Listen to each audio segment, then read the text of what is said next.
am Orlando Jones, and I just want you to know that the Moana Nui Podcast will be starting soon. Stay tuned, yo.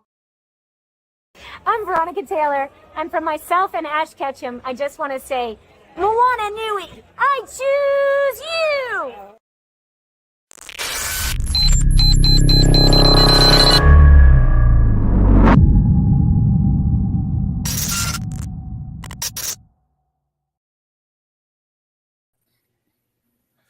Good evening and welcome everyone to Moana Nui Presents Geek Speak On Sports. I am James, your moderator and host for the evening, joined by a wonderful panel.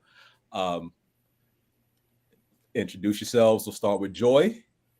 I am Joy, also known as Marshawn's side piece. Thank you for coming, everyone.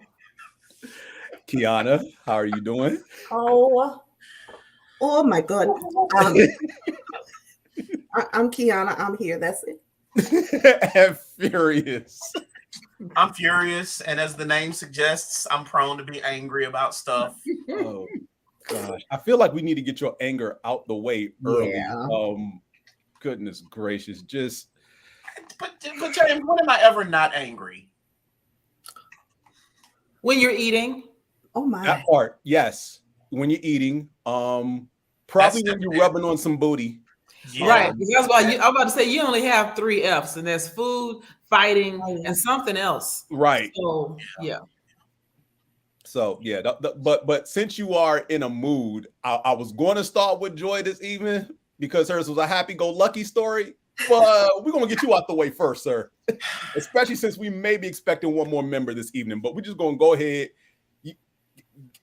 Get your soapbox. What's wrong, Furious? Get your megaphone out. Come on. Go ahead and everybody rip, sir. knows, I am an Atlanta fan. Yep. Not just the Hawks, but all the Atlanta sports teams are my teams. I ride with my teams, win, lose, good, bad, or ugly. I ride with my Atlanta teams. I saw you at a Redan high school football team game one time. So yeah. But recently, the Phoenix Suns cut ties with Chris motherfucking Paul. Oh, it's official. Damn. Yeah, it's official. It's official. It is official. Wow. The Right? reason this shit pisses me off is in 2005. Oh, I remember this. The Hawks had, if I'm not mistaken, the number 2 pick in the draft. You know who came out of college in 2005? There was this little point guard.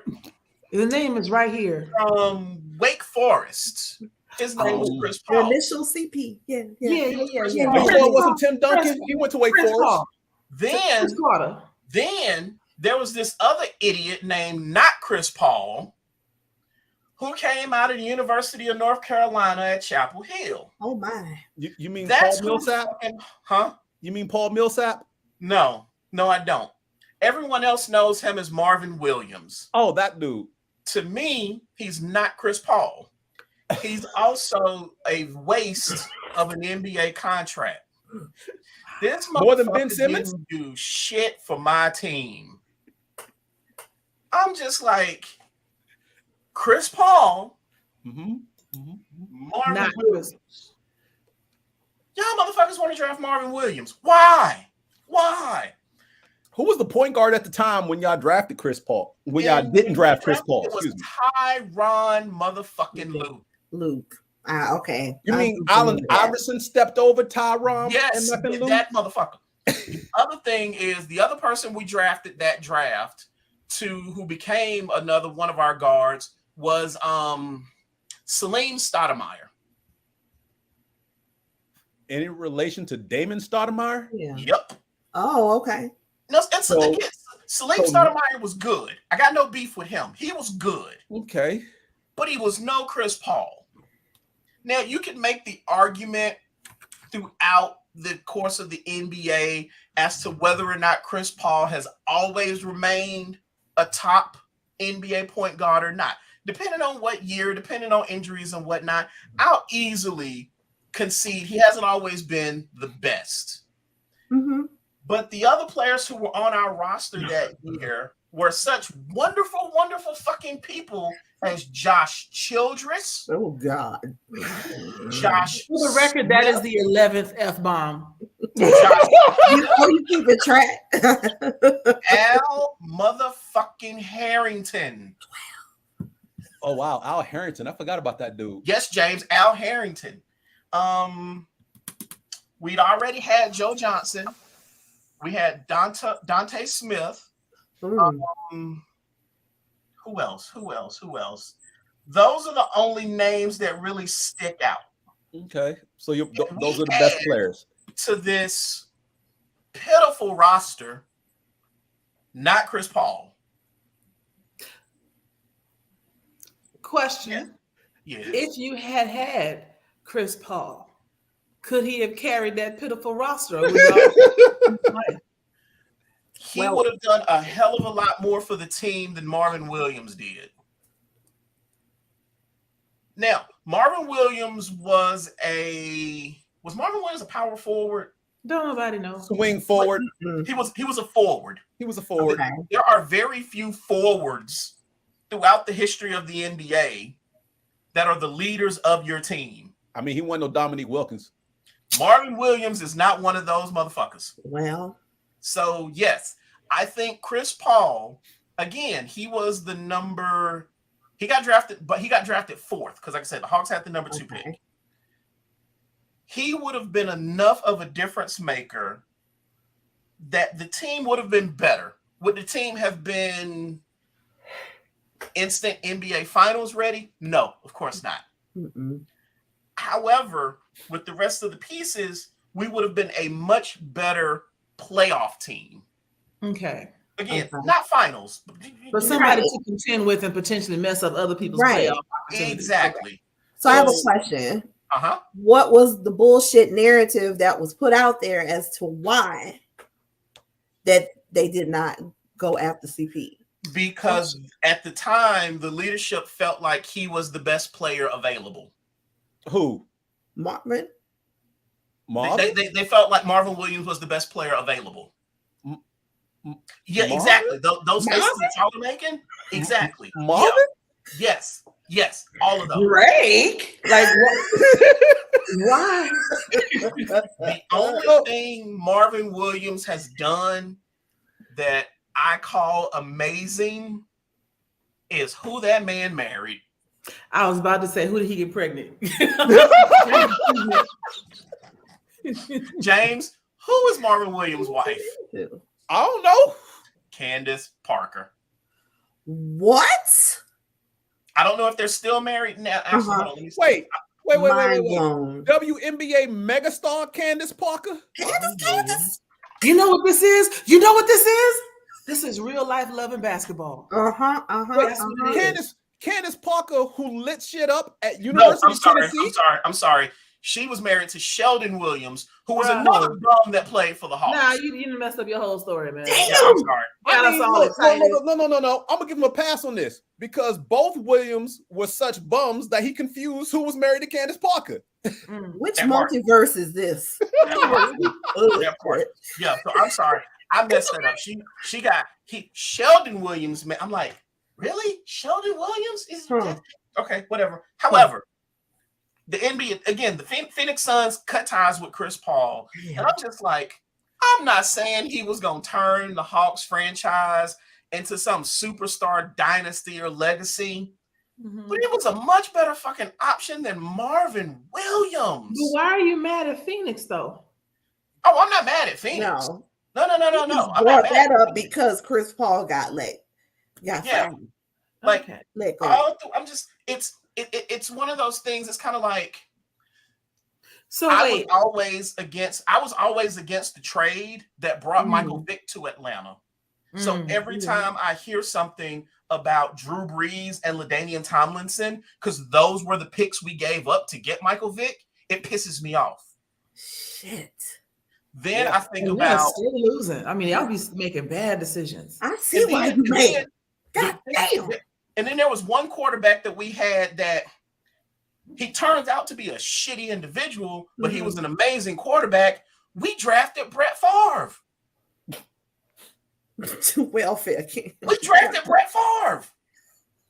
And Again, they ain't let him do nothing except for throw balls into the stands. Again, we have since discovered he's a shitty person, but he was an amazing quarterback. Yeah, I won't take that over. Oh my. Yeah. Oh my. That's the Falcons. I'm gonna give you that that the boss's face when the office like.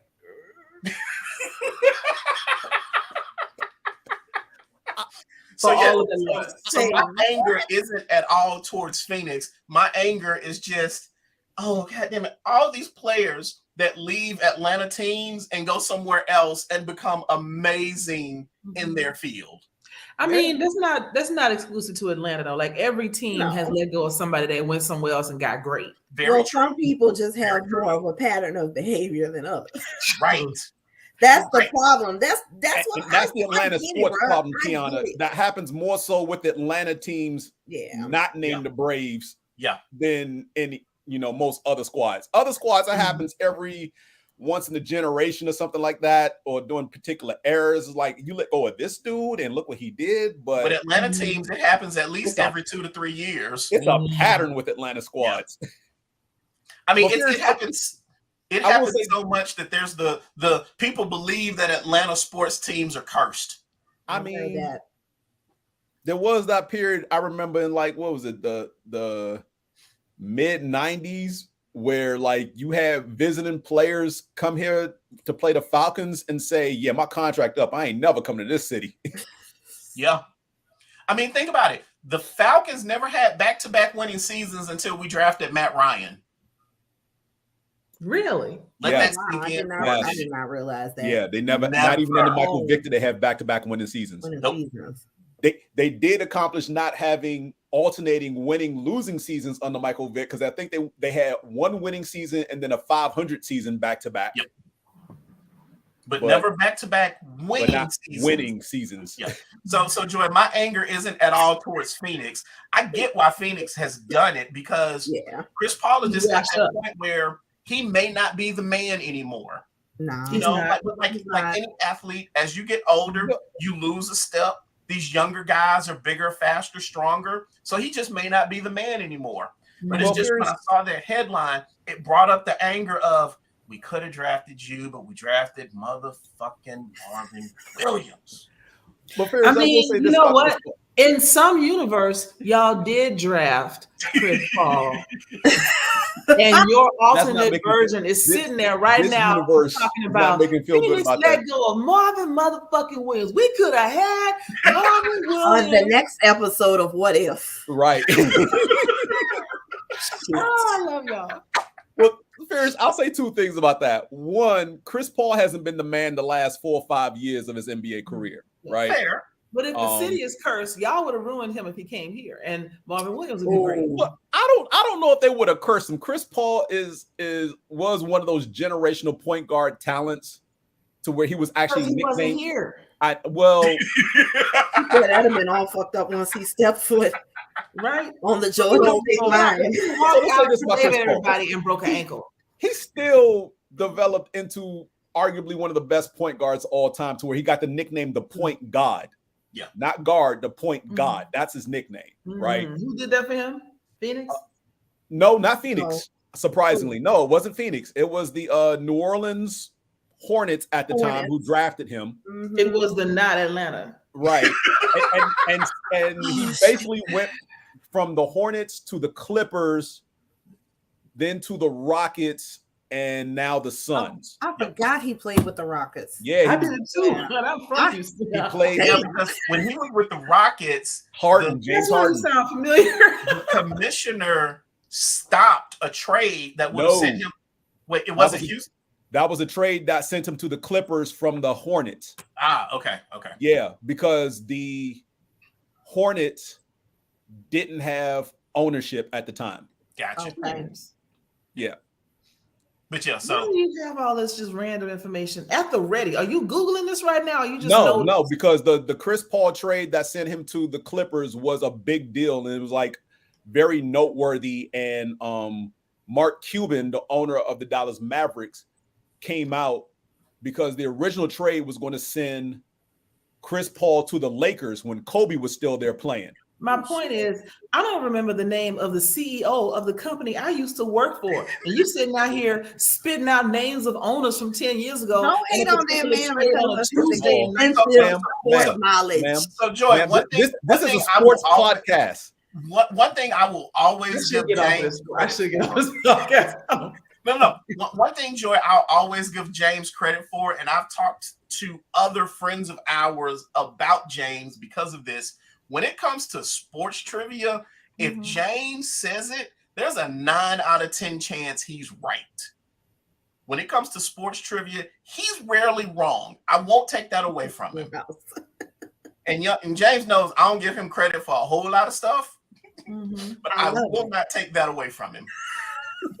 It's part of his idiot savant charm. Like, wow. Damn. Emotional damage. I can say this about him because he's my ex-boyfriend and we still friends, so I can talk shit about him. I don't let nobody else do it. Still I'm gonna pick my face up. James, you gotta let her in. Hover over her face at the bottom and hit add to stream. I am. There you go. Candaysee, you're here. I've been in here for about a good 10 minutes, but you know, it's cool. I've been listening for a minute. He's a newbie on the boards. He don't know what he's doing. But can I just say, you were summer family reunion church. Well, I was gonna say church till I saw us go. Summer family reunion real. I thought she was at the cookout. I'm like, girl, yeah, you did. You making plays. You brought the greens, didn't you? I see Joy. She's in the parking lot after service, smoking that cigar. Right, her and Deacon Farmer and half the choir. Man, listen, I am. I said that I was going to make it, and I was at an event, and I said, y'all, I got to go to my car. I got to do this. That's dedication. Well, Candaysee, now that you're here, a certain player, your Buffalo Bills, made news. Care to share? Yes. Wait. Are we talking about the Madden cover for Josh Allen? Yes. I'm super excited. Nice. Is there a curse? Because you know I'm not a gamer. Is this one that was the curse? Kind of. Or is it? I thought it was NBA. I thought it was NBA that was the curse. It's NFL the Madden cover. It's Madden. It's the Madden cover. Yeah. Go ahead. We're not gonna make the Super Bowl. We're not gonna make the Super Bowl again. Damn. We're gonna lose to Kansas City again. So it's gonna be bad. Should have picked the opponent. Don't take the L. Come on now. It shouldn't. We gonna win. The last couple of years have not been as bad. I mean, Patrick Mahomes has been the cover boy twice. Once he shared it with Tom Brady. So, I mean, and he's been in the AFC Championship every single year. He's been a starter. So, stupid ass Tom Brady. So, I mean, it hasn't affected Patrick Mahomes. But I remember when Donovan McNabb made the cover, I cried. I remember when Michael Vick made the cover. I do too. He broke his leg in the second preseason game. Yeah. The curse is real. See, Joy? You see how he knew that? Yeah. He broke his leg that same year. I was watching that game because I was looking at clean break or a stress fracture. Squad. What hospital did he go to? I don't know. I know, right? I think he went to Grady. Everybody did. He's alive now, which means he probably did go to Grady. He's about to die. That's what right. I don't even live in Atlanta. I know what that means. Grady is the #1 trauma center in the United States. Mm-hmm. Now, if you just need your pills refilled, don't go there. No. But if you got a bullet in your eye, that's the bullet. That's what it's supposed to be. The bullet in. But why a bullet in the eye though? The bullets. Why you? I don't know. I'm from. I don't know. Honestly, I ended up thinking about Bushwick Bill. Oh my God! And so, I'm sorry. I'm so done. She said bullet in the eye and Bushwick Bill. I'm gonna mute now. She just came back, Joy. See what you did? I'm sorry. See what you did? But serious, I think you should be on the 30 for 30 called The Curse of Atlanta. I'm surprised that it's a Perk 30 from for 30 ATL. for That Madden might cover be athletes. something, and I just don't know because there's a lot of 30 for 30s. There are. Man, listen. I just watched the Bill Walton one the other day. It was very, very enlightening. I didn't know he was a hippie. He was a what? A hippie. Yes. Yeah. Not was. Man. He still is a hippie. Yeah. Well, He does commentary for college basketball games on ESPN, and he's always wearing a tie-dye shirt. Always. I have never seen him in a tie-dye shirt. And this is for college basketball. It's like everyone else comes up, suit, tie, do their commentary. Nah, not him. Grateful Dead t-shirt, tie-dye. God damn. Yeah. That's him. Yeah. Well, that's what I was about to say. It's like, I'm going to be myself. Yeah. Mm-hmm. And you know, they let him do it. The authenticity, do you? Right? But it's a really good 30 for 30. Like, I learned a whole lot. So I was in there. So watch it. It was really good. It was really good. And I didn't know that he had. So is it wrong that I only knew that he had one son, but he has three? Yes. Yes, it is. Not going to condemn I was like, I only knew that he had Luke. I didn't know that there was like others. You stopped paying attention. You didn't know about the other two. Two of his sons. I didn't know. She said and one of them was a football player, right? Or was that his brother? That was his brother. Never mind. His brother was a football player. That was his brother. Never mind. But still, he has two whole other sons that no one knows about. I just love how he said the others. Everybody else. Them kids. Yes, I knew he had three sons. Luke and one of his brothers did play in the NBA. Mm-hmm. Well, we know that you know, James. I mean, Luke is now an assistant. Well, no. Yeah, Luke is an assistant coach for somebody now. We know that you know about the other two sons. We didn't know about them. I can't remember the names. Peter, Mark, Matthew, Bobby, John, Ricky, and Mike, David. Y'all need to stop throwing out all the Bible names because he got Luke. He got a little niece named Corinthia. Oh my I can't. Don't do that. Don't do that. gosh. He knows my heart. I've been playing like this. Yeah, so I'm good. Oh, I want to hear about. Oh, sorry. I'm not the host. I'm not the host. I was about to say something. I'm not the host. Go ahead, James. Go ahead. What do you want to hear about? Oh, I was going to say I wanted to hear about the WNBA experience. I missed it. Oh, You ever okay. heard I'm of glad that you're here because the only thing you missed was Furious ranting. But oh, I know. I came in and I said, "Why is he always so? He's always angry. He's always angry." I can answer that with 2 words: Atlanta sports. Atlanta sports. That's why he's angry. Mm-hmm. I've been here since '95. I understand it. I could not be a fan of any of these teams. I'm ride or die, though. I'm ride or die. Yeah, you are. I like you medication for stress and heart problems is got to be at an all-time high. Right? But Joy, go ahead. The WNBA game you went to. I went to the WNBA game. So it was their opening game for the season. And I got tickets from a friend of mine who does a little bit of work with them and stuff. So we're down like close to the floor. And I'm like, wow, we cool. So we go into the Gateway Arena here in Atlanta. It was a home game, of course, because I wasn't traveling for that. But they were playing Indiana. And I don't do a lot of sports venues, like actually show up. And I don't know what I was expecting, maybe something similar to like the Summit in Houston. We go in and I knew that it was sold out because my friend was like, make sure you get here early to park because it's sold out. Now I'm all like, ooh. We roll up and I'm like, oh, it's still some parking spaces. That's cool. We go in, sold out is 3,200 people. What? Yes. Yes. The arena that they play in holds 3,200 and some odd change people. Okay.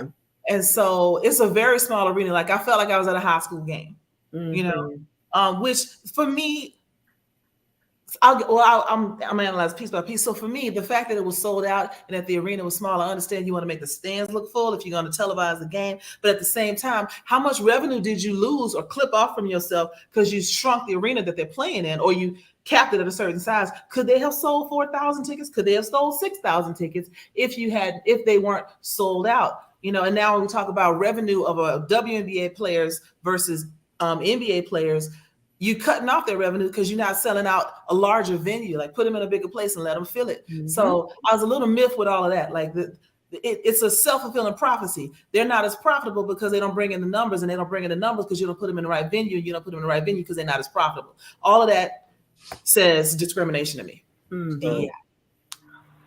No. Amen to that. I'm not done. I'm not done.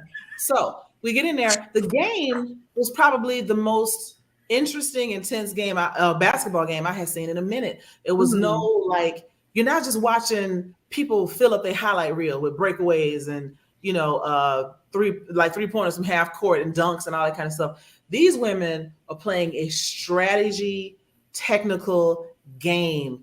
I'm sitting here trying to think what the coaches think. Okay, if she runs down and they call a timeout, and if she can get a foul on the way back down here, and then that's one more point, and blah, blah, blah. And I'm watching in real time, like, all these things happen on both sides. I'm trying to figure out what Indiana's about to do and what Atlanta's about to do. And the Dream of Fire. Like, they are really nice ladies. I was seeing them like really be good to their fans and everything. So, but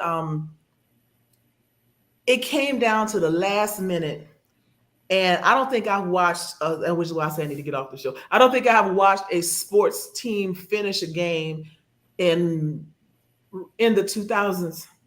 I'd be like, third quarter, it's over. I ain't paying attention. I'm sitting here like, because it got tense, and it wasn't going to be, Kobe wasn't coming to save the day.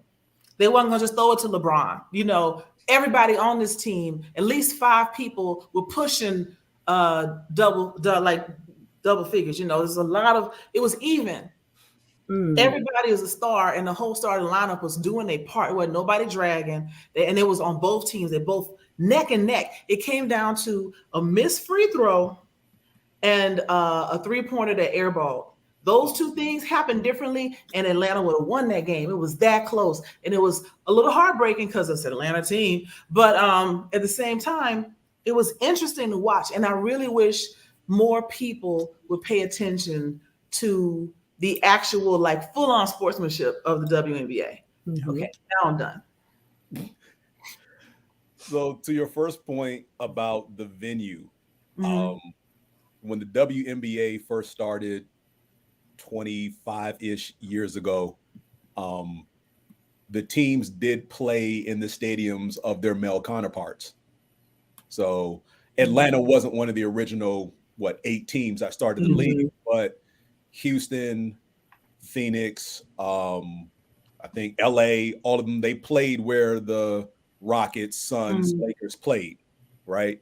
And they kept doing that up until about, I want to say somewhere around somewhere between 08 and 10, they stopped because they weren't filling up the venues. Like you said, if you had a bigger venue, you can get more people in, but I don't know if they still understand what they can fill up. Yeah. Where we went was 3,500 people. That's the Dream's, I think, second or third facility they've used as a home arena. Because they used to play at Georgia Tech. To put it into perspective real quick, James, Phillips Arena seats 16,800 people. Right. Just in comparison to their arena where they currently play. And what does Georgia Tech's basketball stadium have? Because I think that's where the Dream started playing games. And even though they started playing there at Georgia Tech, the whole facility wasn't opened up to them. Like, they still capped the number of seats to try to keep everybody in together. You couldn't get into the balcony, I think. Right. So, but that being said, if they were able to move into a venue that would house, let's call it 5,000. Right. That is, and they can sell it out. That is a 40% jump in revenue. Yeah. True.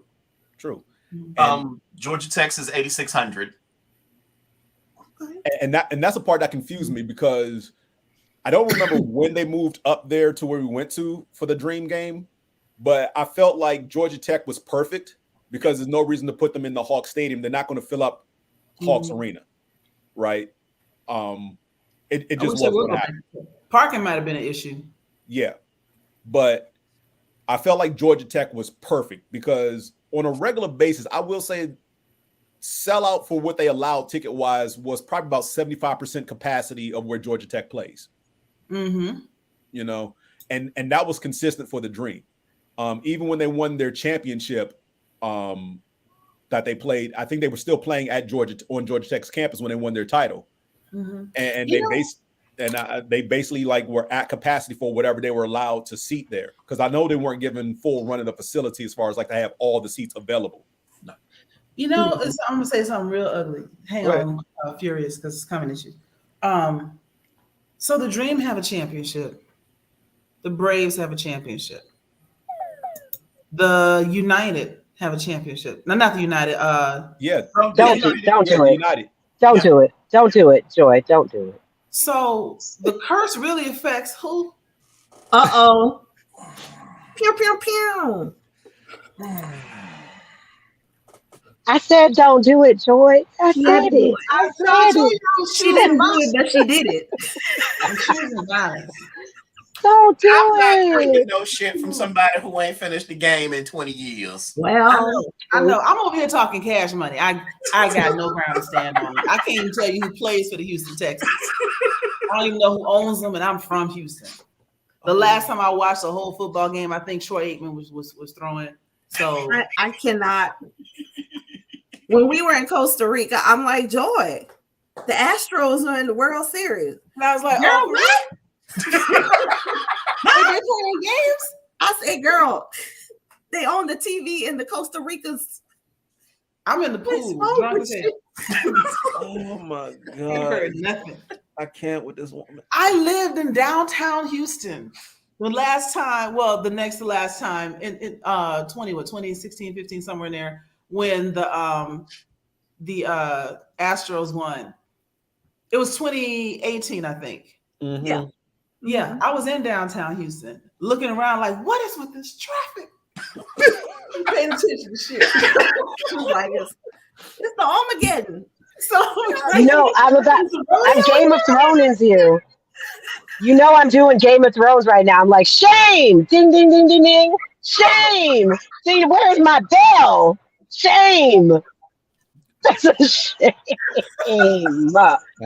I'm just here for comic relief on this show. I was like, why are you here? You don't even know. Joy! Why she here? Joy is here to bring us all joy and comics. I know. I'm so sad. I was like, are you serious? Anybody come to see you, Otis? Hey, stop. Leave her alone. You guys. But I think that, I'm so sorry. So going back to the WNBA, I think that now possibly that, I guess, was it the merge or whatever, that now the NBA and the WNBA are kind of together and all that good stuff. I feel like it may help with bringing people back into the I was going to say stadiums, but I guess, whatever. Mm-hmm. But I think that because I've been a Liberty fan since the inception of WNBA, and I remember going to, the Knicks stadium and just it being like everybody there because it's like great, but that was like 20 something years ago. And then it kind of went down. And I think now that the WNBA is getting a lot more publicity and all that stuff, we have, all these great stars, women's college basketball got people jumping. I think now they're going to go from, okay, I'm watching my favorite college, women's college basketball player, and now she's about to go to the WNBA. So now I'll go, go see her. And then if it's a team that is actually good and your male team isn't that great, then at least you have, some type of basketball to go see that you can kind of be excited about. So, like the Dream. Hence Atlanta. Hence Atlanta. Or like hey, hence the Liberty. I love the Knicks, but I mean, the Liberty's been doing a lot better than what we. Damn, that's true. Mm-hmm. Yeah. Mm-hmm. I think the marketing is Washington Mystics have been doing a lot better than the Washington Wizards. So it's the year of the woman. Yeah. I mean, it is. They, people have been sleeping on women's sports for a long time. So, it's one of those things. But like you said, the support is also there. It's not just there, it's visibly there now. Right. The marketing is different. I think they're going to sit back and see, okay, yeah, 3,700, that sold out. But there was a preseason WNBA game in Canada, which unfortunately is burning. But in Canada, and that sold out. And they play where the Raptors play, so I don't know how many people can hold. Yeah, that's a big. But that sold out, So I think it's just gonna take a little bit of time, but not as much time as it had been in the past to get things going. Right, and that's what I'm hoping is that the women's teams, the ones that no longer play in the NBA arenas, hopefully they can at least find something bigger than where they are playing, if not get back to the NBA arenas, because there's no reason not to share the arenas if they're drawing those crowds. Right. I get the downsizing, but like everyone on this panel has said, the notoriety is coming back to the league over the last couple of years. And, hell, people are still talking about the women's Final Four, which was roughly 2 months ago. So, and the two star players from the championship game didn't come out in the draft. They're going back to college. I mean, they're going back for another year. They're going to be playing again next season. Next year they may come out, but I mean, the popularity around women's basketball primarily is definitely growing again. So. One of them makes more money on her NIL deal. What is it? NIL deal than your average NBA player. Meanwhile, they out there eating spam sandwiches and sleeping on the floor. Egg in a bag. Well, that's what one. I'm trying to remember. I want to say it was not South Carolina. USC. One of the players for USC was thinking about coming out in the draft, and her coach convinced her, was like, "Do you want to go to the WNBA and make barely six figures, or do you want to keep your NIL deal for another year on college campus?" And she returned because she was draft eligible. She decided to go back to college and basically make another 7 figures with her NIL deal. Yeah. Because again, as I stated, the highest paid players in the WNBA making what, $150,000, I think it was. Yeah. Right. That's terrible. And in a lot of regards, play better basketball than a lot of the men. Yes. It may not be privilege. It may not be flashy. You may not get like the breakaway dunks, but watching WNBA games, those women can ball. They can ball. They can ball. And tactically and strategically, I think they can outball half the NBA. I said it. I truly now, believe we're not talking about physical, like racing down the court. I'm talking about I think if you put them on some sticks, put them on like NBA 2K or whatever, I think they could take the dudes. Just because they think better. Strategy. And they're doing team strategy as opposed to get a ball to Kobe type stuff, Right. Because the NBA has become pretty much the final 2 minutes, give it to the star player, clear out. Yep. Which is why I'll never watch the end of the game. I see what you did there. See, I put that on. I mean, the NBA finals are currently going on right now. I knew that. Did you? Oh. Did you though? Did you really? She said I knew that. Time out. Boy, if you knew that, who's playing? Who's playing? I don't know. She don't know. I know that game 1 was on the 1st and game 2 was on the 5th. I know that. Mm-hmm. When is game? Well, it was on the 4th actually, but okay. When is game 3? When's game 3, Joy? Soon. Okay, game 3 was last night. Yesterday. It was yesterday. Joy, don't let him do you like that, Joy. You're not gonna do Joy like that. We're not gonna do Joy like that. Yes, no, we're not. Yes, no, I will. We will not. Yes, nope. You still mad about that Savant comment, aren't you? Yeah, it's okay. I'll take that. Leave alone. I'll take that. Absolutely not. I'm fine with it. Absolutely not. Because I know I'm. It's all right, Joy. It's not imposter syndrome if you're really wrong. Like, Qiana,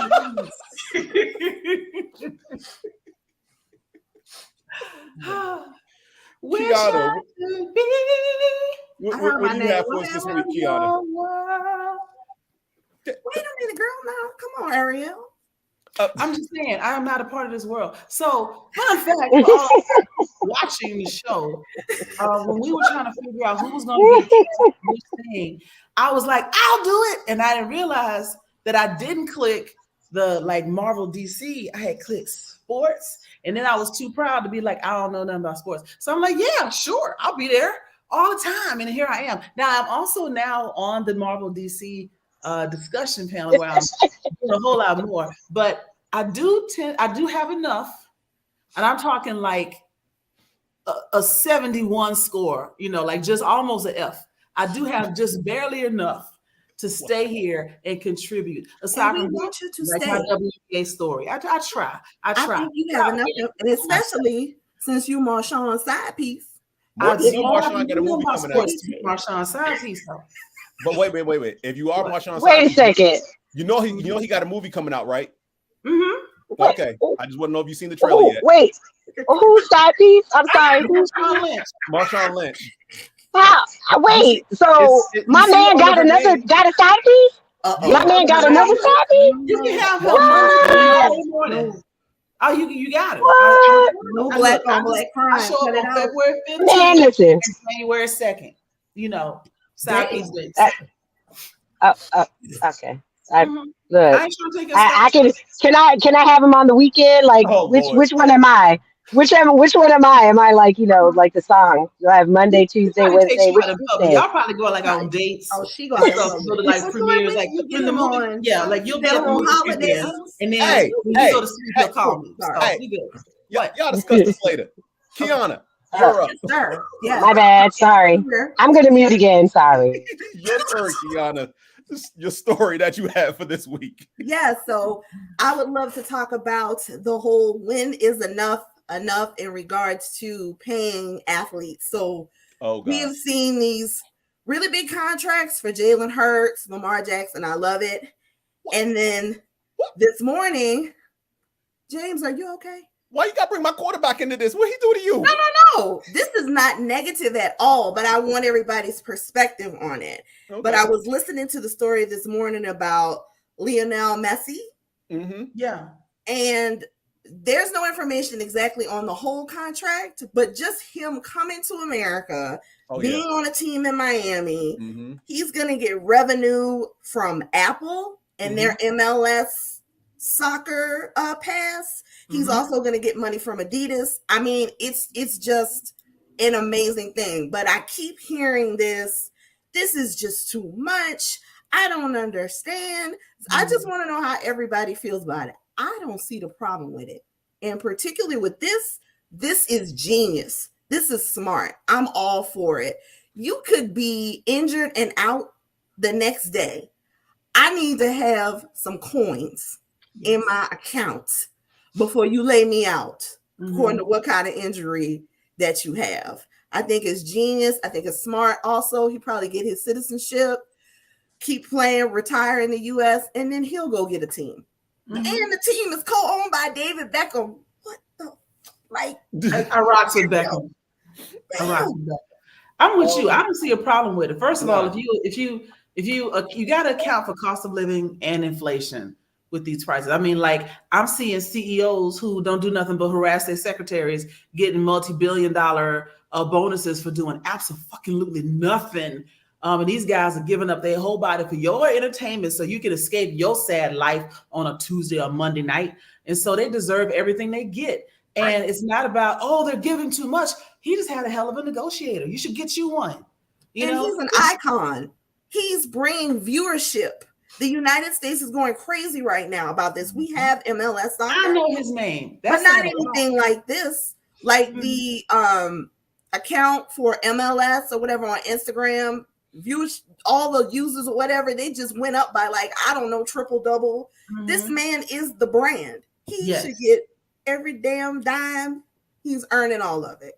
As long as these owners who are multi-billionaires continue to earn unlimited amounts of money, I hope these players squeeze as much damn money out of them as they can. Now, you can get into the argument in different sports. Well, if this player is making this much money, there's not enough money for the rest of the team. And I hear people with that. That's a very valid argument. However, ownership has no limit on how much money they're going to bring in. Right. So get your paper. I ain't mad at you. And I'll say that argument about to be a professional athlete, I'm gonna get everything I can get. Exactly. That argument about it's not enough money to go around is a lie, because there's always money. They cap what they wanted to spend on it. Exactly. Yeah. You always got some more money you can dig out of them profits you made last year and decide to get a better team. Every sport nowadays is Moneyball. So miss me with that whole we don't have enough for the other. That's trying to guilt one broke person into giving half their bread to another broke person while you hold on to all the cake. So I'm not with that. The salary cap is the biggest piece of bullshit in all the sports. Absolutely. In the 80s, for the majority of the 80s and through the early 90s, before the NFL adopted a hard salary cap, if you will, the San Francisco 49ers were out there in free agency every year, signing literally the best players to compete for and win Super Bowls. Year in and year out. Aging veterans who still had just a little bit left in the tank, they were signed into their defense, offensive line to complement Craig, Rice, and Montana. And were literally had a stranglehold on the NFC West for a dozen years. Like, I don't think there was a year between like 82 and 93 where they did not win their division. And we haven't seen anything since until the Patriots recently, but yeah, those were some shitty years. We were in that division. The mid 90s is pretty much where they put the hard cap, because basically the owners who didn't want to spend money, and you have this in every single sport, for a lot of these owners, owning a sports franchise is literally a hobby. And you know what? If they were in corporate America, that would violate antitrust laws. And their thing is this team over here is just something I do on the side to run when I'm bored with my day-to-day minutia of bringing in my billions of dollars. So they don't really want to spend the money. Whereas you have owners who are like, I want to win a championship at all costs. I want to sign these players. You spin it forward right now to the NBA. They don't have necessarily a salary cap, but they have what's called a luxury tax, where if you spend over what the ceiling limit is, you have to pay a penalty and fees. The Golden State Warriors are paying twice that amount in both salary and luxury tax fees. Because they want to keep Clay, Steph, and Draymond together, making each of them the highest paid at their respective individual positions in the NBA. So I don't know if it's still the case now. I don't know if it's still the case now, but if you go over and look at baseball, as the Yankees are spending on the luxury tax every single year. But that's been the Yankees' philosophy for like 25 years now. And up until the last couple of years, the Yankees were winning 1 out of every 5? Yep. Because they were like, whatever it costs, we're gonna win. And now you have owners for the Mets, and I think the owner for the Padres are starting to spend money. Now, baseball is the biggest criminal of this. Because you had veteran players still in their prime not being signed because of what they command as far as an annual salary. And granted, baseball is probably next to basketball the highest paid sport in the country as far as the big 3-4 sports, whatever you want to call it. I mean, and it's guaranteed money. Right, and it's fully guaranteed money. Baseball players are averaging 15 to 20 million a year. Minimum. If you just get through your rookie deal and make a couple of all-star games, you are guaranteed, based on your position, to make 15 to 20 million a year, regardless. And there are some owners who just don't want to pay these players, which is why it's like, well, why can't these teams do well? Why do they always groom this talent and let them walk out the door? Well, because management and the ownership doesn't want to pay more than X amount for any player whatsoever. So the teams at the bottom, as far as spending in Major League Baseball, those are the teams literally not trying to compete. Well, they're not. I don't know if it's that they're not. I think some of them can't. I just think some of them just don't have the money. Look at the Florida Marlins. The Florida Marlins. Okay, I'm glad you brought that up. The Florida Marlins blew up not one, but 2 World Series championship teams because they refused to pay anybody after they won both those titles. Mm-hmm. Yeah. So there were a couple of seasons. There were a couple of seasons where the Yankees payroll just for their pitchers was more than the entire payroll for the Florida Marlins and some other small market teams. Yes. Just in pitching. Yes. Because I guarantee you, if you go back and look at the last 10 to 15 years of baseball and find the teams that spent the least amount of money and then look at their records for that season, you'll see a very direct correlation that they have poor records. Now, anytime an individual player does balloon up and become an all-star or become all-star caliber or the best at their position, whatever you want to call it, they leave because management doesn't want to pay them. It's one thing to get your rookie deal and it to be 4 or 5 years and $10 to $15 million where you're earning $3 to $5 million a year, whatever have you. But now you're all-star caliber. You want to be paid like an all-star. So that means now as you should. So now I deserve $10+ million at the minimum. But management doesn't want to give me that. I'm leaving. Somebody's going to pay me. Right. The same thing you see in corporate America. You got a superstar doing everything for your company and you don't want to pay them because the old owners want to hoard all the money and they leave and they go to another company. Yep. There's trades that happen on Wall Street, just like in the NBA finals. And one of the things that I love about a lot of baseball, with baseball players specifically, or I won't say baseball players specifically, but what I have noticed with baseball players is the players seem to care more about money and having their families set for the next few generations versus winning championships. Whereas you look at some other sports and it feels like players in some other sports care more about championships.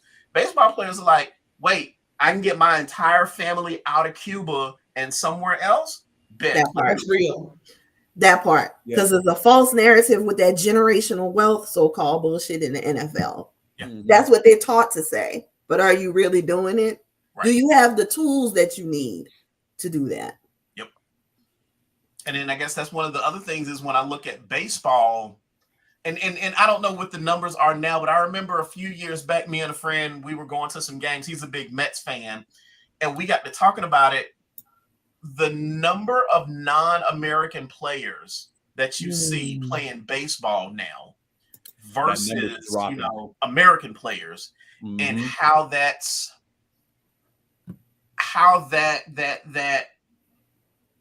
graph keeps keeps rising every season of baseball. You start seeing more and more non-American players because they're like, wait, I can do what? And all right, bet, let's go.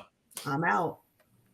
I'm all for it. And baseball's been trending that way. I mean, it is basically a sport born here in this country is now dominated by foreign-born players, which is, it's a double-edged sword. I'm not going to say it's good or bad, but it is a double-edged sword because, yes, the game is global. So you want more people around the world paying attention to your game, right? It's the reason why they fight so hard to get players from Japan like Hideki Matsui, like Ichiro Suzuki, when they were playing over here for the Yankees and Mariners, respectively. It's the reason why they keep trying to find ways to help Cuban-born players defect to the States and keep them secret long enough in their own farm systems, until that. And then they're known around the world. So It's the same thing that's happening with the NBA. More and more of the best. You look at who you would consider the top 10 players. Forget all time. Just look at the last 10 years of the NBA. And how many of what you would consider the top 10 players in the NBA 10 years ago were foreign-born players as opposed to now? Yeah. I mean, who's the biggest name in the NBA Finals right now?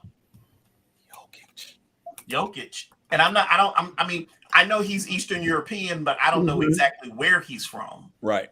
He's from not the United States. So the game is just getting bigger and bigger worldwide, and Americans are not dominating like they used to. Because I think back to the original Dream Team.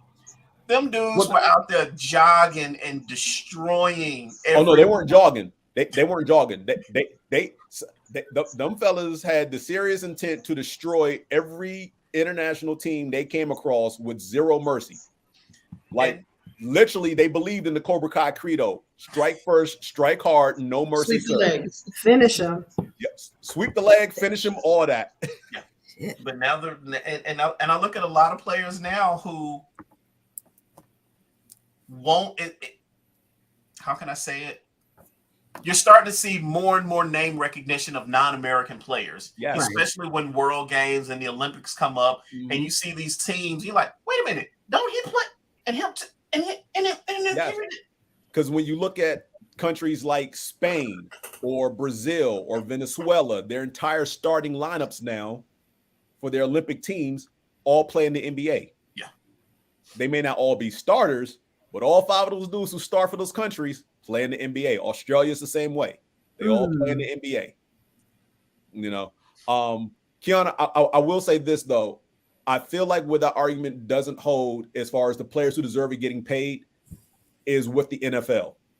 I feel like every other sport, when players warrant those new deals, they get them because there are incentives into them getting paid.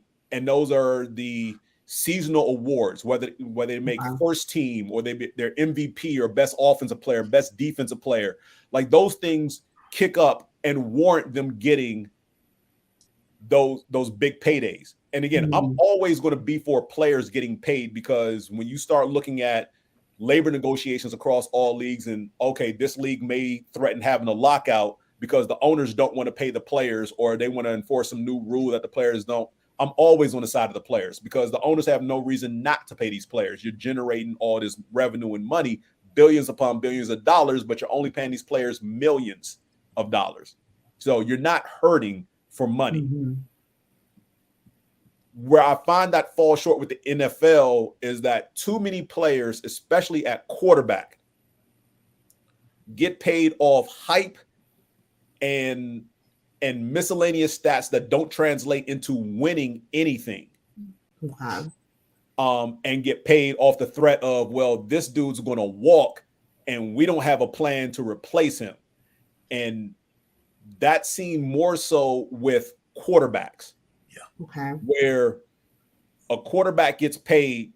So, and let's just use this year in and of itself. That's what I was going to ask you. What so Jalen Hurts and Lamar Jackson got paid, right? $50+ million on average. Now, granted, the way NFL contracts works, they're not going to get $50 million a year. Right. It's the way it's a staggering increase year, per year, whatever. And unfortunately, probably the last year or two of those deals, they're not going to see that money per se because it's not guaranteed, or there'll be some restructure or something that happens. They deserve that money. Lamar Jackson more than proved himself as a capable quarterback and a leader with the Baltimore Ravens. There was no reason to drag this on to this point. There really was no reason. How they tried to lowball him and say, well, you shouldn't get this much money, and that the only real argument they had for not paying him was his health, which I understand, because the last 2 seasons he missed 6 games each at the end of the year and didn't even play in either one of their last 2 playoff games that they lost because he wasn't there. So I get where they're coming from as far as the health standpoint, but outside of health, there was no reason not to pay him last year. You didn't have to wait till this year. He deserved that money. You have was he rookie? I think he was rookie of the year. Yeah. when he started because he wasn't rookie of the year because his rookie season he took over in the middle of the season for Joe Flacco, who was hurt. And he ended up winning all but 2 of their last games of the season to actually get them into the playoffs. The next year, his first full year as a starter, he is league MVP. That's never happened before. You don't play quarterback your first full year and win league MVP. That is unheard of. And they've been in the playoffs every single year he's been quarterbacking that squad. That alone warrants him getting paid. Whatever he asks. Right. Exactly. Jalen Hurts' journey, I get it, was rocky. His rookie season was crap because I don't know what the coach at the time was trying to do. His first full year as a starter, he's 9-8, and they actually do the right thing by putting weapons around him by acquiring A.J. Brown, and the Eagles go to the Super Bowl. So, yeah, he warrants getting paid. I have issues where you have players like Matthew Stafford, for instance. Before he became a member of the Rams, and yes, if you're a Rams fan or a Lions fan, I'm sorry, but I'm just going to spit facts here. Quarterbacks like Matthew Stafford, who literally do nothing for their entire career, and for the entirety that Matthew Stafford was in Detroit, they did absolutely jack shit. They flirted with wild card berths. They only went to the playoffs twice under him, lost both times. And all he did was pad his stats by having 5,000-yard seasons with a losing record because a lot of those games they're getting blown out in. So in the fourth quarter, which is garbage time, and they're down 3 touchdowns, he's throwing the ball all over the yard because defense is playing prevent, so he gets 500 passing yards a game. And now you're looking at his stats at the end of the year. Well, if he goes, who are you going to get to replace him? Literally anybody else who doesn't be in a situation to where he has to throw for 500 yards because you're losing by 20 when the fourth quarter starts. He's the get-by QB. That part. But because he pads his stats and he has 5,000-yard passing seasons, and everyone's like, oh, well, look at his numbers. He has this many yards. He has this many touchdowns. Well, how much of that was when the game was out of hand and they had 0 chance of winning? That's never taken into account with these quarterbacks. So you have quarterbacks who pad their stats, have losing records, and then it's like, well, somebody's got to win this quarterback because he did these things. He doesn't win. It's the same thing I felt about Kirk Cousins, the quarterback for the Minnesota Vikings, who got not 1, but 2 fully guaranteed contracts from the Vikings. Never have I seen a case of blatant robbery.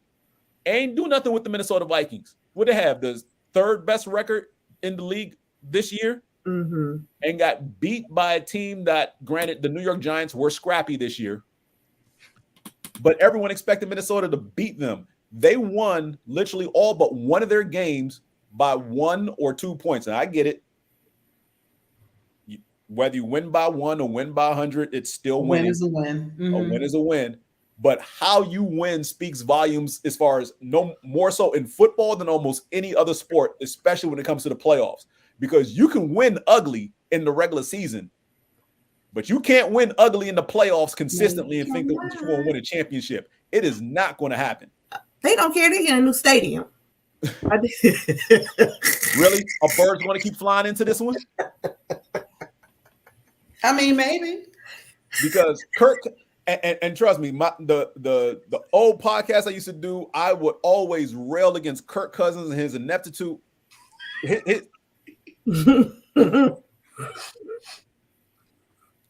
I calm myself. Kirk Cousins is trash. Any organization that is looking at him as, well, he's a veteran quarterback and he can hold our team. No, he can't. He didn't do crap in Washington when they drafted him the same year to undermine RG3, then replace RG3 with him, and they still didn't win.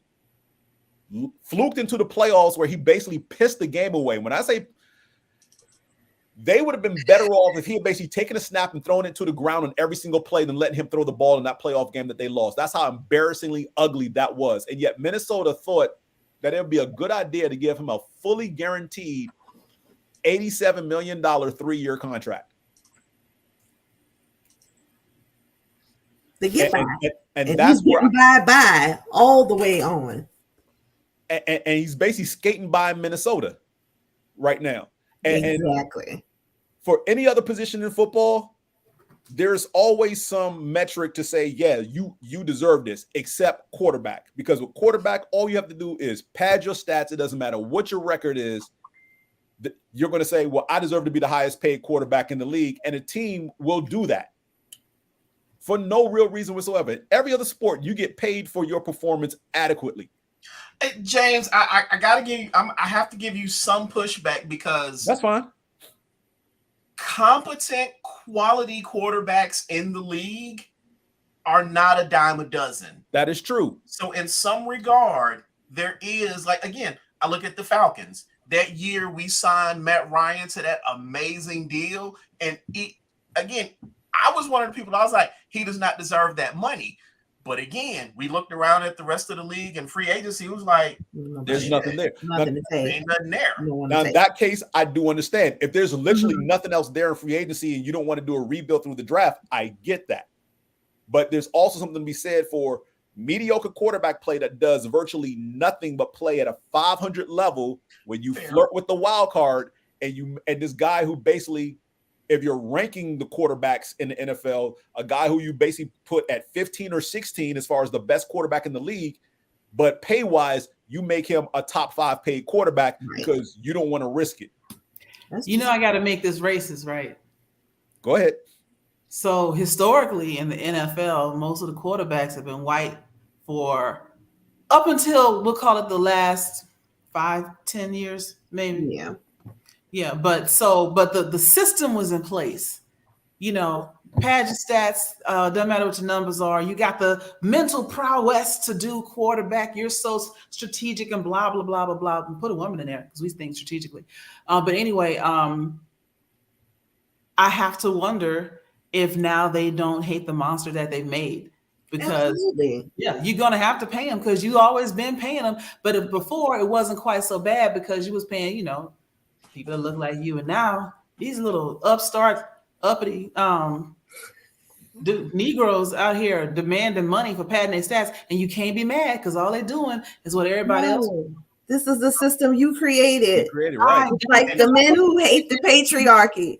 Right. You did this. You hate the player, you hate the game. And so I commend the players. If it was me, I think about again, my bailiwick is corporate. I'm thinking about people that do just enough to get that check. And you know what? If I had a great year because the economy was booming and everybody bought stuff from me because they just wanted to, and I didn't really have to do nothing, I still want my bonus check. I don't care if it was my fault or not. And in a bad year, I don't know what you want. Let me go ahead and pad my stats. I would do the same thing. So I don't blame the players because again, no matter how bad they suck and how bad they are, they're still taking a helmet to the stomach at least once a game. True. I ain't doing that. So I commend them, but it is a system that they set up. Yeah. And Joy, to go along with that, we're making it racist. If you look at the league historically, when you see a lot of these black quarterbacks that come into the league, they become wide receivers. Mm-hmm. They become tight ends. Yep. Running They backs. don't even get the opportunity to compete at a quarterback spot. Right. Mm-hmm. And that immediately cuts their pay. Mm-hmm. That's just blatant. So I'm with you. And to me, it's not that we gotta make it racist. It's been racist. It's been racist. Mm-hmm. It's been racist. I mean, the fact that the majority of the quarterbacks, I think right now, if you were to list, the top 64 quarterbacks in the league, it's probably 50-50. It's probably 50-50 now because more and more black quarterbacks have black backups. Williams, first black quarterback to go to the Super Bowl, was it Doug Williams? Doug Williams was the first, yes. I remember that. And that's been in my lifetime. Right. And Doug still played in the era where black quarterbacks came out, even if they won the Heisman. Yeah, we're going to convert you to defensive back or running back. Yes. Hell, even Cordell Stewart, who basically had a fight in Pittsburgh to play quarterback, they basically used him as everything but until his fourth season in Pittsburgh. Mm-hmm. It's like Tuskegee Airmen out there cleaning boats and cooking when they were the best fighter pilots of all time. But anyway, I can make everything about race. But yeah, but that's my only pushback as far as like players getting paid as quarterback in the NFL, because again, the mediocrity, you can be mediocre at that position and still get paid. Yeah. That's the system. And it makes no sense, because in an era in which you had the top quarterbacks were Brett Favre, Tom Brady, Peyton Manning, Drew Brees, somebody like, I don't know, like a Chad Pennington can warrant getting paid on that level, because I may not be them, but everything out here, you convince ownership, everything else out there is worse than me, and you can't let me walk. No matter how crappy I am. Throw the fish back. Throw it back. To which, if it's me, it's like, well, I'll take my chances with what else is worse out there. If I can't get those top 4 dudes, and you're the next, and you claiming to be the next dude, but you playing just as bad as everybody else behind you, let me take somebody from behind you and give them a shot, especially someone who hasn't been given the opportunity. Because I can let mediocrity walk and give somebody else a chance, especially if they show that they have talent and promise. And granted, the NFL, the window for winning in the NFL is such a weird and fickle thing, because sometimes it can seem like, oh, well, we have a 3-year window to try to win a title. And other times it seems like, oh, we got a whole decade to play with. Depends on how deep your good bench is, you know? True. Because teams can be up and down 1 minute, and quarterback, unfortunately, is the linchpin for everything in the NFL. If you got solid quarterback play, you have a chance. If you have great quarterback play, you're guaranteed at minimum the playoffs. So. Thought they was mediocre. No, I'm kidding. A great quarterback. You said great. I did say great. I'm just messing with you. Mediocre, you have a chance. You flirt with the chance of winning. But I don't want to flirt with the chance of winning. I want to be guaranteed winning. You want to sure to some extent. Buy me a drink. But what else do we have to talk about? Well, the only other 2 things I wanted to bring up was, unfortunately, I want to talk about Ja Morant, because what was the other thing? The other thing was the other thing is football related, and is really more of a whimsical talking point that has. We'll get to that, but let's get Ja Morant out the way. Well, before we do that, let me just throw out, I wanted to at least bring up the LeBron flirting with retirement. Oh, gosh. That he threw out there to overshadow getting swept by the Denver Nuggets. We can debate whether or not we want to talk about it, but I at least wanted to throw it out there. Oh, no, we can talk about it. We're all on the same page. But he ain't the GOAT. He ain't the GOAT. And unfortunately, I'm not going to say unfortunately. Fortunately, I've seen a lot of YouTube videos of people who are LeBron worshipers finally admit, you can't be the GOAT and get swept in the conference finals. You got to win at least 1 game. And LeBron has not only been swept in the conference finals, he's been swept in the NBA finals, not once, but twice. I saw something that said, until somebody get beat up on the subway for their LeBrons, I ain't trying to hear. That part. First of all, LeBron's kids wear Jordans. Emotional damage. Right. My God. Bronny and his brothers wear Jordans. So, yeah. Just let that sink in. Yeah. And even amongst his contemporaries, Kevin Durant ain't never been swept in anything. Chris Paul ain't never been swept. Dwayne Wade ain't never been swept. Has Shaq ever been swept? Shaq ain't never. Yes, Shaq was swept. Okay. Shaq. My sports knowledge. The Houston Rockets' second championship against the Orlando Magic. Yeah. The second time the Rockets won. And this is why I remember they swept the Magic. And Shaq will admit to this. The first game was the only game they really had a legitimate chance to win. And Nick Anderson missed 4 straight free throws to basically either tie and or take the lead. And the Magic just collapsed at that point. And the rest of the 3 games, mentally, that team checked out. And to this day, that Houston squad is still the lowest seeded team to win an NBA championship. They were the 6th seed in the West. Oh, wow. Right. And they swept the Orlando Magic, who were the 1 seed in the East.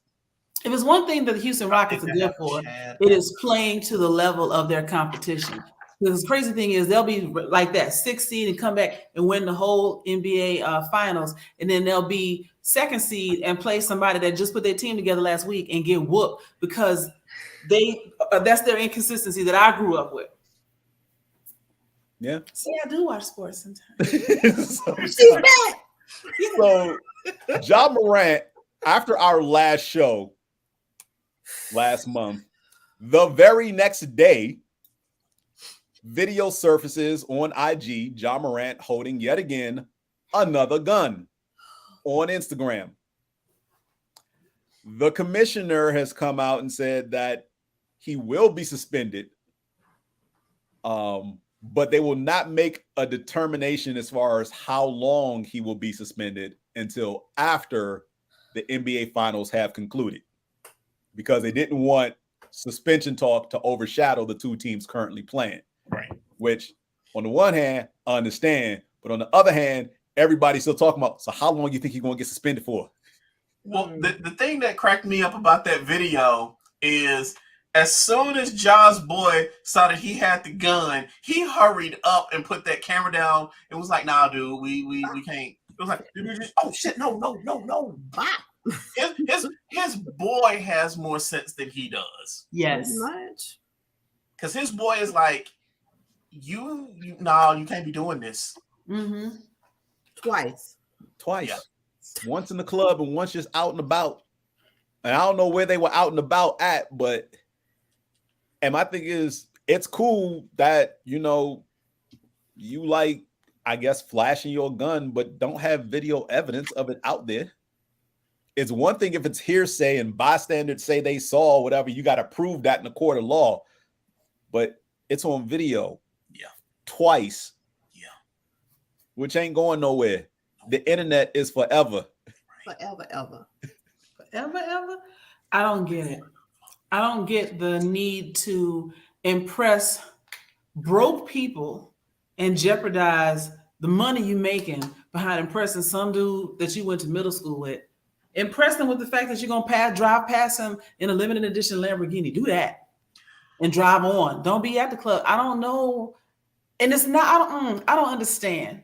I don't think Ja cares as much about basketball as we care about Ja Morant playing basketball. No. Just to be quite honest, I don't think he cares as much about basketball as we think he does. And okay. Look, then take the money you got and go sit down somewhere. Open a kid's school or something. Yes. And move it Because along. look, Ja Morant is pretty much the dude from 8 Mile. His real name's Clarence. Clarence's parents have a real good marriage. Because that's basic. No, I'm not kidding. Ja Morant had a very good upbringing. He didn't. No, I believe you because you start. I was like, well, where's the single mom, the ghetto narrative? I'm like, y'all can't. He doesn't have this time. And not that here's the kicker. Use anything either. The house his parents live in is next door to the house he lives in.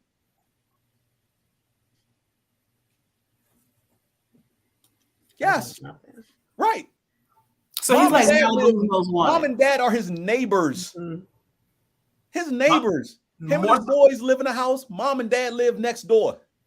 More so than that, Mom and Dad are his friends, which I think is a big problem. Oh, because that's a huge problem. What was the incident that happened at the mall where his mom called him to bring his boys down there to beat somebody up at a shoe store? I think is what it was. Yes, his mom basically went to a shoe store. That explains everything. That one phrase explains everything that's wrong. Basically showed her ass because she pulled out whole, do you know who I am?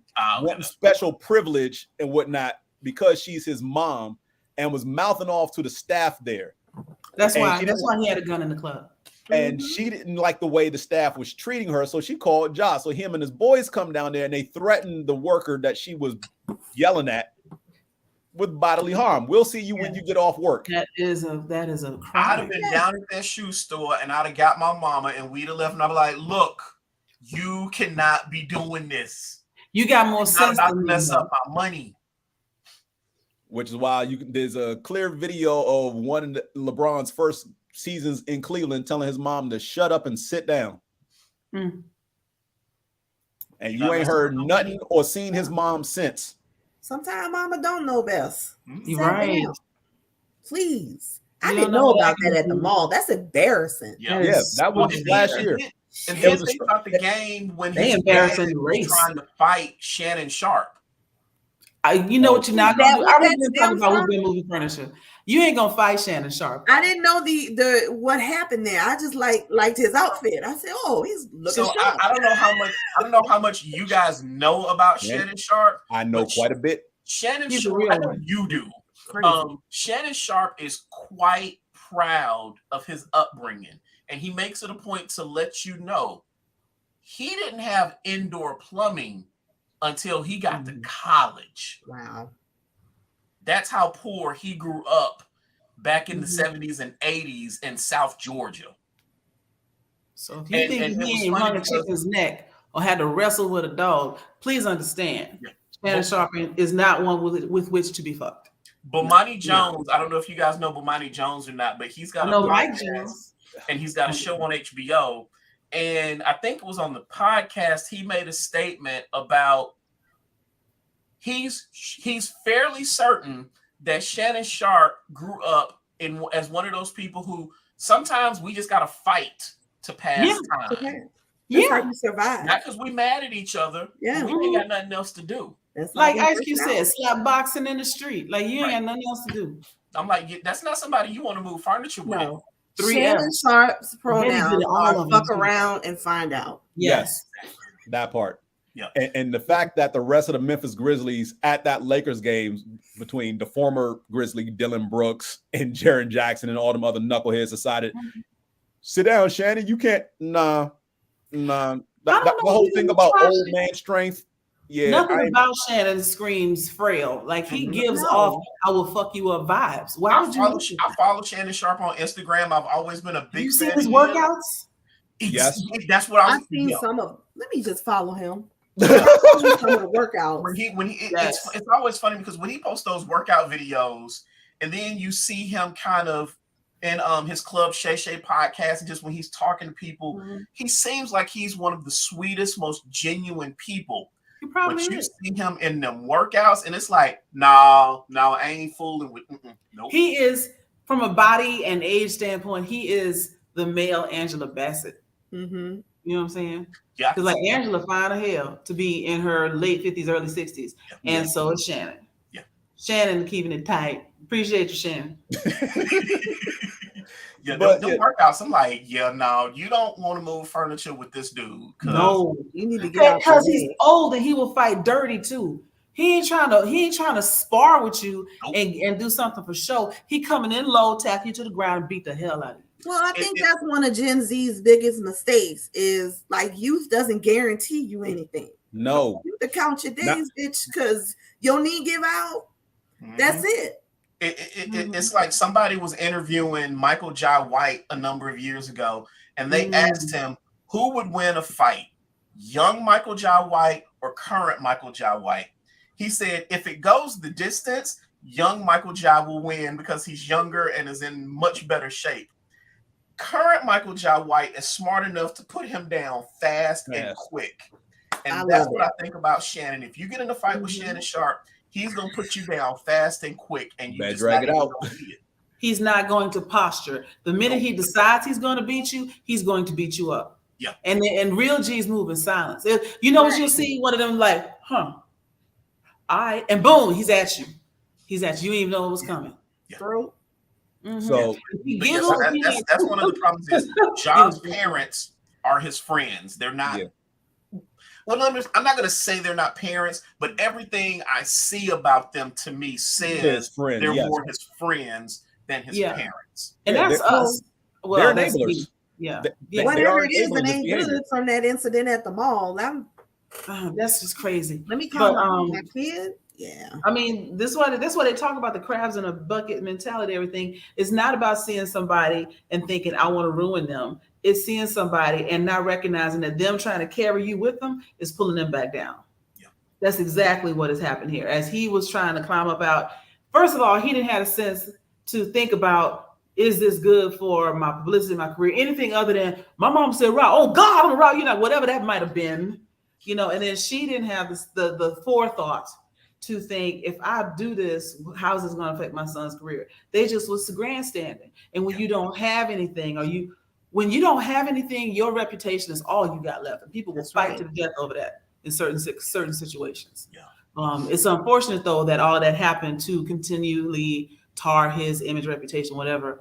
But I mean, honestly, this is gonna come out of left field, but Whitney Houston, same problem.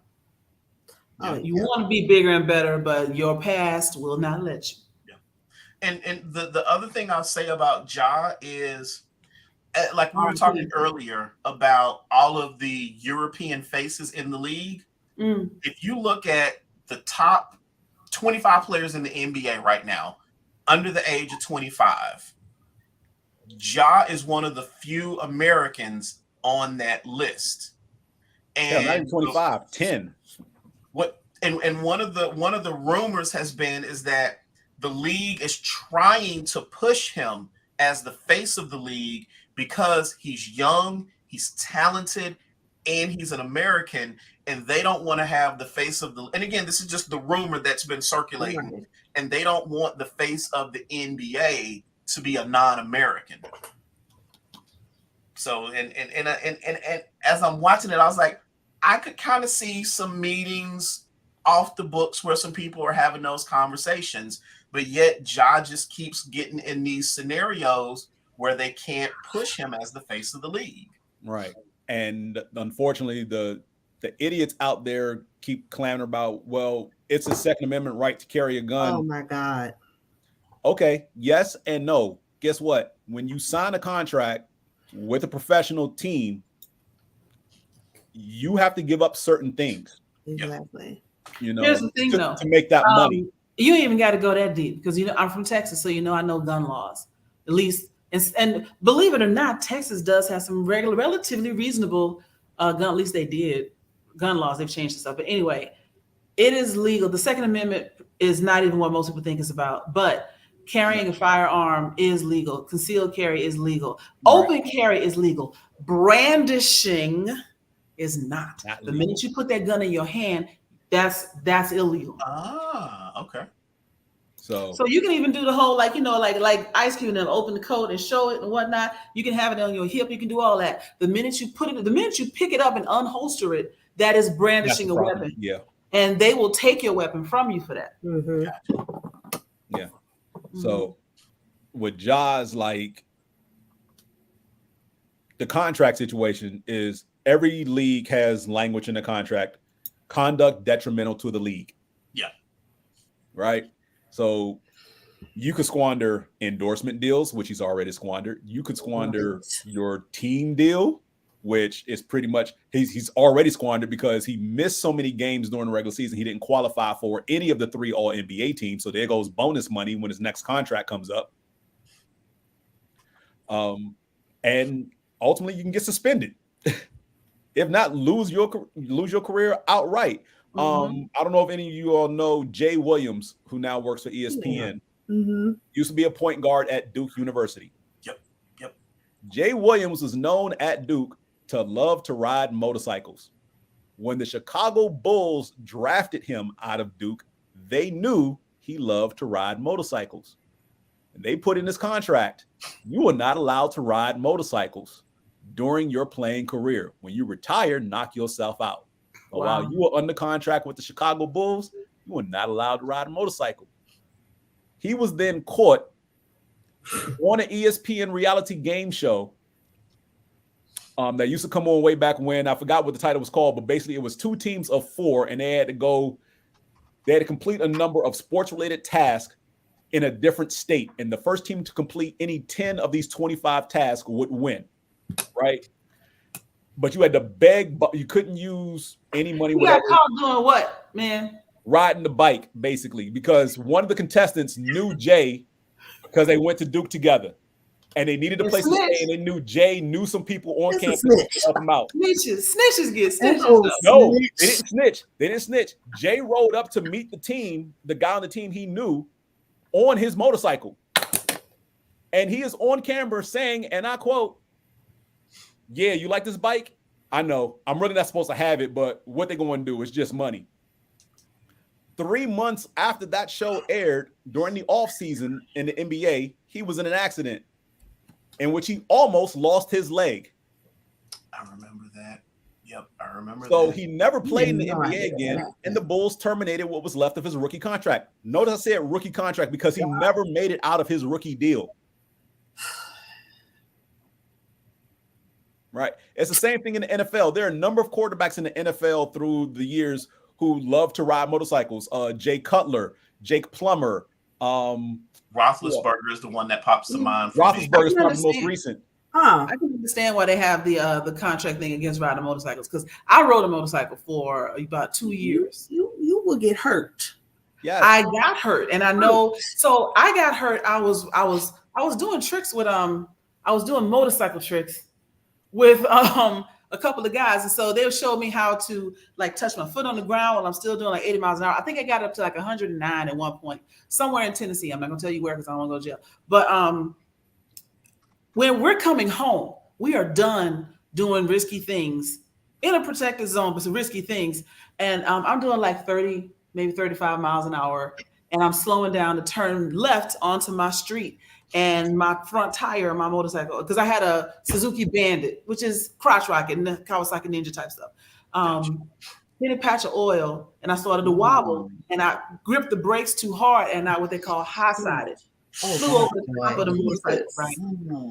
Rolled. Luckily, since the left turn light was green, there was no traffic coming, and the people looking at me when I rolled into the street were like, "Are you okay?" I was fine. Every other motorcycle person that I knew, when I told them what happened to me and that I had bruised 3 ribs and I had to keep them bound, they were like, "That's not even a real injury." When I tell you my ribs hurt for 4 months, every time I laughed, coughed, or took a breath, and if that's not hurt, I've seen the videos of people falling and their leg popping off. You know, that is insane. Yeah. People Not cute. neck. Roll rage look like you got burns over 2/3 of your body, all of that. So yeah, you do not want to mess with a motorcycle. It is a dangerous situation. There's no airbags, there's no seatbelt. God forbid if you have seatbelt, burn up with it. Nothing protective on a motorcycle whatsoever, except for the and so from an asset management standpoint, I can understand since we do talk about how they own these kids. I can understand them saying you cannot ride a motorcycle because the risk is ridiculous. Yep. That's what I'm saying. You have to separate what you want from what you're going to need long term. And just so many of them just cannot seem, it doesn't click. It doesn't compute. I don't want nobody telling me what to do. Right. Okay. But do you want this money? Right. Because if you want to ride your motorcycle that bad, try to get traded to a team that'll let you ride it. But don't just break it. No team is going to let you ride a motorcycle. Right. And so if that's the case, then do you want to live this dream or do you want to ride this motorcycle into a ditch? And it's the same thing with John and his conduct with these guns. Do you want this money or do you want to be, and I'll say this and drop it, but the mentality that there are more and more players across all the sports, especially from the Black community, who are coming up middle class, but yet get to these leagues and want to live the thug lifestyle that basically our generation actually did kind of grow up with, but have tried to distance ourselves from. Most of us grew up more like Fresh Prince than NWA anyway. We fronting too. And then we've perpetuated that in our society. So that's on us. Looking at you, Gen X. But I'm gonna leave it there because the last story is not that big a deal, not worth covering. Okay. Well, but that is our time for the evening, unless anybody has one last thing they want to say. Real quick, Qiana? The Q's shout out. So I want to give that out to Danny Garcia and Dwayne The Rock Johnson. They've done an excellent job with their first year in the XFL. So as of May 22nd, 67 players have been invited to NFL team workouts. Yes, I did see that. Yeah. 22 have signed NFL contracts. Also, you guys neck of the woods, this on Saturday, June the 17th, they're having a HBCU showcase. And this is actually the second one that the XFL has hosted. So this is just for HBCU players. And it said that 100 players from HBCUs played in this past XFL season. So you can say whatever they want. You may not like how the game is played, but the long-term effects of it are just amazing. So I give a huge shout out to them. I'm excited about that. You know what? They should go get Kaepernick. Why not? He ain't doing shit.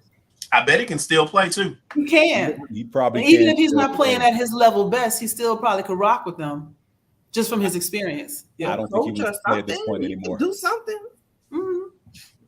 I think his activism has pretty much overrode his desire to play at this point. That's fine. That's fair. That's fair. Yeah, and he has a kid now, so could have been me. There's that. Right. You, girl, you know when we was in San Francisco, I was looking for. Oh, I'm sorry. The end. I'm done.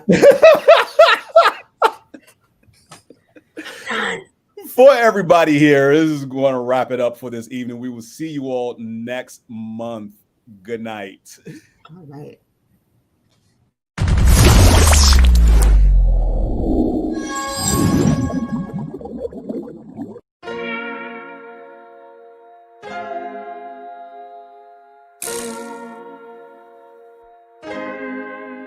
So many stories left to tell, even if we have to ourselves. Can't keep history on the shelf if we won't tell it, we will. If this the land of the free, it was a freedom then. When they annexed Hawaii and called it Cedar Lands. Without any type of payment and no signing off. Called themselves the Republic in 1894. 1.2 million acres overtaken from the native Hawaiians. When they resisted, the West retaliated in violence and erasure. The Hawaiian language is banned as part of colonialism's plan to expand, Stuck between a rock and a hard place. Multiple bombings of Kaho'olawe. As a part of their ongoing war with Asia, used it as a place for target practice. No consent or compensation. Colonizers call for annexation. No regard for all the locals. School will never let you know. So many stories left to tell, even if we have to ourselves. Can't keep history on the shelf. If we won't tell it, we will. Too many stories left to tell, even if we have to ourselves. Can't keep history on the shelf. If we won't tell it, we will. We will. So if we put Hawaii in a perspective, well, Black and Asian history is interconnected. Considering the fight with the Pacific, then of course versus Asia, they was treated as a middleman for war, but didn't let the Western colorism run its course. Cause dark skin was a sign of dignity to core. The land was taken in the name of capitalism, when prior to it was an actual kingdom. Clap back at the system. Stuck between a rock and a hard place. Multiple bombings of Kaho'olawe. As a part of their ongoing war with Asia, used it as a place for target practice. No consent or compensation. Colonizers call for annexation. No regard for all the locals. School will never let you know. So many stories left to tell, even if we have to ourselves. Can't keep history on the shelf. If we won't tell it, we will. Too many stories left to tell, even if we have to ourselves. Can't keep history on the shelf. If we won't tell it, we will. So many stories left to tell, even if we have to ourselves. Can't keep history on the shelf. If we won't tell it, we will. Too many stories left to tell, even if we have to ourselves. Can't keep history on the shelf. If we won't tell it, we will. We will.